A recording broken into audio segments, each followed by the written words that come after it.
A lot of times it's an email. He'll have a chorus or a concept idea, send me an email. What do you think of this? And I'll be like, tell me where to rap.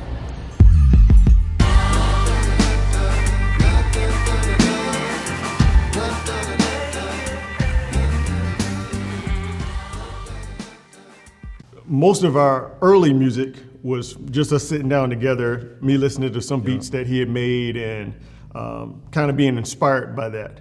And today, you know, we never really planned to have a Lightwater and WILCO. It's kind of it just came together.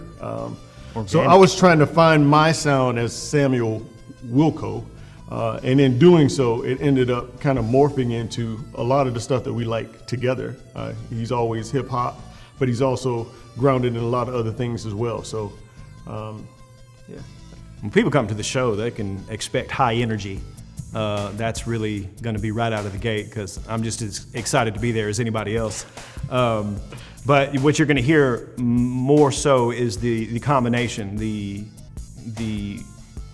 coming together of the two styles, the hip hop, the drums, the bass, the energy, as well as the guitars.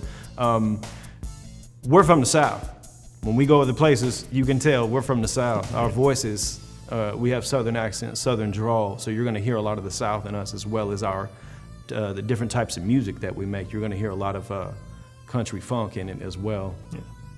Yeah. Our sound in general, besides like just being based on where we're from, is kind of like intentional, the way that we put this stuff together. So it's like, we have like a Bible verse that we feel like represents us. And that Bible verse is Paul, and he's saying, I became all things to all people so that in doing so, I might win some. And that's like a representation of like our relationship, like how it even started. You know, I was a believer, Justin was not a believer at that particular time. And just the way that I would purposefully try to approach our time together. Praying before we started, when I would write the music or the lyrics, because he was helping me with my music at that time. I would write the songs in a way where the melody or something in the song would make him ask me, like, well, what is that? And then we go into a conversation about what it was. And I really didn't know it at the time, though I was hoping it. It was actually planting seeds in him becoming the Christian man that he is today. So. That's the same thing we want to do with our music in general, is plant those seeds. We make music with purpose. We make music with message, and it's definitely based in our faith. However, it is, in my mind, and this is not like a negative concept, but this is not Sunday morning music. This is not for the people who are already in church. This is for the people that need to hear that thing. So I also don't think that our music is so overtly Christian that it will turn people away.